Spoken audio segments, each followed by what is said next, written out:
So now I'm going to tell you how you can add, delete, copy, and paste files in a multi-track session. To follow along, you need to go get a bunch of files. So you can go File, Open, like that, or take the easy route, just double-click here inside an empty space in the Files panel, and go to the Working Files Narrations subfolder and grab the first Gettysburg clips. To get a bunch of contiguous clips, just click on the first one and shift-click on the last one to get you all those contiguously placed clips, and click Open. Now let's get a few more. So double click here in this empty space and go to the Working Files Music, Just Too Hard to Find folder, and click on the header here just to make sure that you've got things alphabetized. You might click twice to get things so that they're all lined up nicely. See the size of the files are all the same here. So just click on the first one and shift click on the last to do contiguous selection, or do the marquee selection method where you click off to the side at the top or the bottom and then drag to make a marquee. That's a cool way to get contiguously placed clips, and click Open. Now we have a boatload of clips over here in the Files panel. Now we need to make a new multi-track session, so go File, New Multi-Track Session, and we'll call this one Studio Session. Since we're going to use the studio clips, make sure you put that inside your Audition exercise files folder, and we'll have it be 48,000 Hertz to match the sample rate of the studio session, and we'll use the None template, and that adds this new multi-track session with 6 tracks and a master track down at the bottom. All right, let's add some clips to this multi-track session. We'll take this first one, click on it, and drag it over, and notice as you drag it over, an orange bar appears the moment you get over the header. The orange bar says if you let go now, this clip is going to go right at the beginning of the track, which is 90% of the time, that's exactly where you want it to go. When you get over the edge, then it starts sliding to the right. As long as you're inside the header, then you let go, and that guy lines right up. No gap between the beginning of the clip and the beginning of the track, which is a good thing. Now I want to drag another clip over there. Let's say I drag this clip on top of this clip here. Now, if you've worked with any kind of video editing product, you're going to think, okay, it'll replace what's there. But that's not how it works in Audition. It actually puts it on top of it. There are now 2 clips inside that track. Let me zoom out so you get a better look here by zooming out a little bit. And now I'm going to take this top one, use the Move tool. Notice that I have the Move tool selected here. But even if I had a different tool selected, as long as I'm hovering over the header, it turns into the Move tool. I slide it to the right, and lo and behold, there's the clip we put on it first. And those yellow lines are saying, oh, do you want to make a crossfade here? You can put a crossfade between those 2 clips. But that's not what we want to do here, so we're going to go back and lay that guy like that. And in fact, I'd rather have number 2 be on the second track, so I'm going to take the Move tool and just drag it down, which you can do, and there we go. I want to add a bunch of clips all at once. This one clip at a time thing could get kind of tedious, so I'm going to select a few more. I'm going to select the clips 3 through 5 here by clicking on the first one and shift-clicking on the 5th one. And I want to include them in the multi-track session simply by dragging them over. So what's going to happen? If I drag them to track 3, you'd think then that the 4th clip and the 5th clip would then go on down here into tracks 4 and 5, right? It's not going to happen that way. When you bring in multiple clips, the first clip goes in whatever track you drag it to, number 3. But the remaining clips will make new tracks. They will cause the creation of new tracks. And so these clips are going to be in tracks 7 and 8. Now, here's track 3 with 3 in it. Then these clips are now in 7 and 8. And that is the default behavior of Audition. Just be aware of that. The other tracks are still down there empty, waiting to be populated, 4, 5, and 6. But when you add clips in multiples like that, they will then make new tracks below whatever track that you put the first one in. No big deal. I mean, you can just renumber these tracks or rename them anyway, so that's not a really horrible thing. But just be aware that's what happens with the numbering system. So I'm going to bring a number of other clips in now. I'll do it in a different way.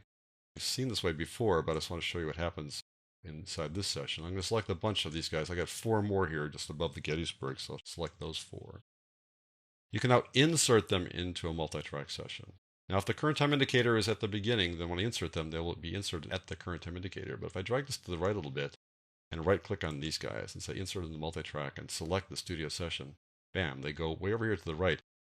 Let me zoom out a bit by clicking on this Zoom Out All Axes here so you can see all those clips.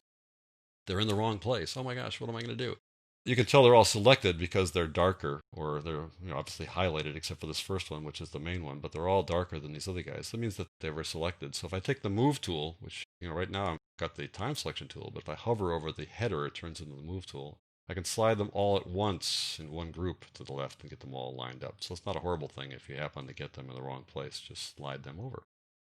So that's how you add clips like this, one above the other, or not necessarily side by side anyways, inside a multi-track session. But now I want to show you how to add things side by side. So we'll make a new multi-track session, go File, New Multi-Track Session, and we'll call this one Gettysburg. And we'll have this be 44.1 because the files of the Gettysburg narrations are at 44.1. If I left it at 48,000 samples, then when I add the Gettysburg files to it, we would create new files that would be stored inside the Gettysburg folder. So let's not worry about doing that. Let's just put it at 44.1 to match these guys and click OK.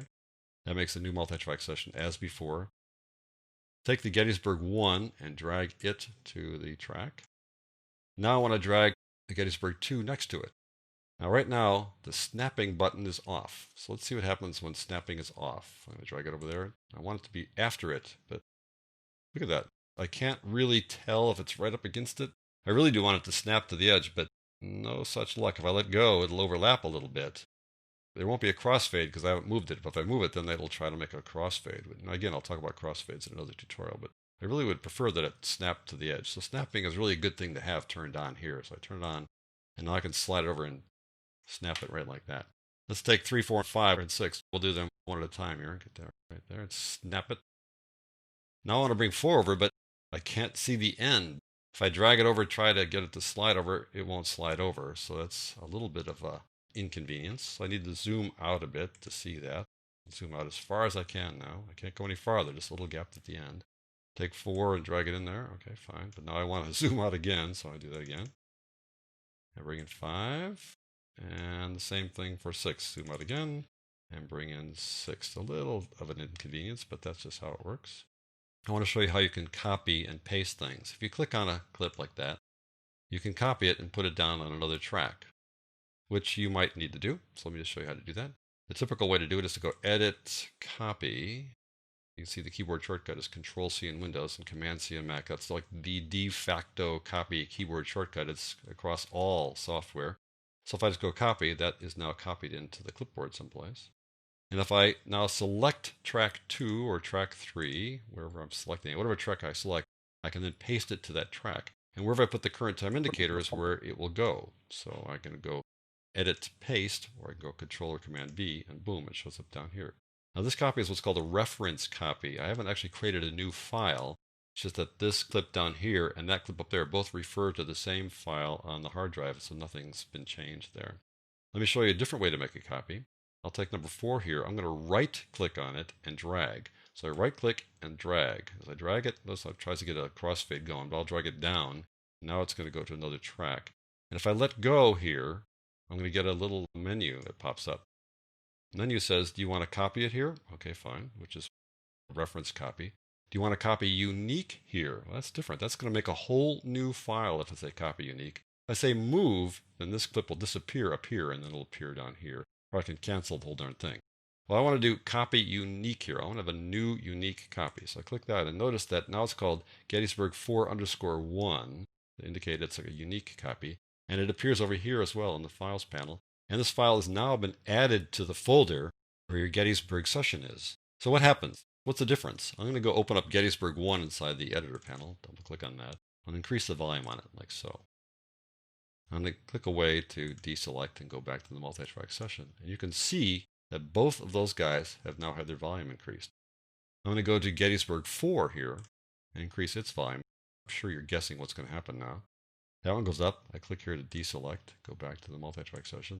And 4 is up, but not the unique copy of 4. So they behave independently now. Just so you know, that's how the copy and paste works.